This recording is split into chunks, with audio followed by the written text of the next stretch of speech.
పేరుకి వింటర్ సీజనే కానీ హ్మ్. అన్ని సీజన్‌లు ఒకటే రోజులో వస్తున్నాయేమో అనిపిస్తుంది. అప్పుడే క్లౌడీగా అనిపిస్తుంది. అప్పుడే వేడి వేడిగా అనిపిస్తుంది.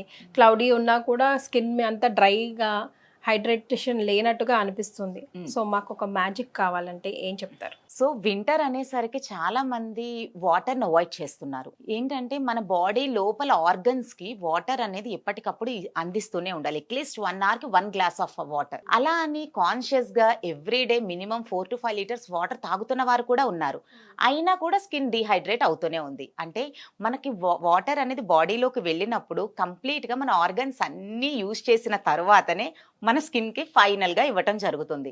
ఎందుకంటే స్కిన్‌కి మన బాడీకి ఎలా అయితే వాటర్ అందిస్తున్నామో స్కిన్‌కి మాయిశ్చరైజర్ కూడా అలాగే. సో, అలా మాయిశ్చరైజర్ అనే వాటర్ అనేది స్కిన్‌కి అందించకపోవటం వలన మెయిన్‌గా స్కిన్‌కి చాలా రకాల ప్రాబ్లమ్స్ అటాక్ అవ్వడానికి ఫస్ట్ రీజన్ స్కిన్ బాగా డ్రై అయిపోవటం.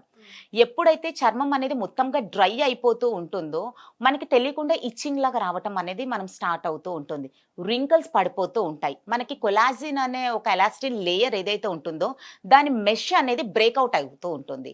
అలా అవ్వటం ద్వారా ఆటోమేటిక్‌గా మన స్కిన్ అంతా కూడా ఒక్కొక్క లైన్స్ అనేవి ఫార్మ్ అవుతూ ఉంటాయి. సో, కంప్లీట్‌గా మనకు ఆ మెష్ అనేది బ్రేక్‌ఔట్ మొత్తం అయిన తర్వాతనే స్కిన్ అనేది దగ్గరికి అయిపోతూ లైన్స్ ఫార్మ్ అయిపోతూ ఉంటాయి.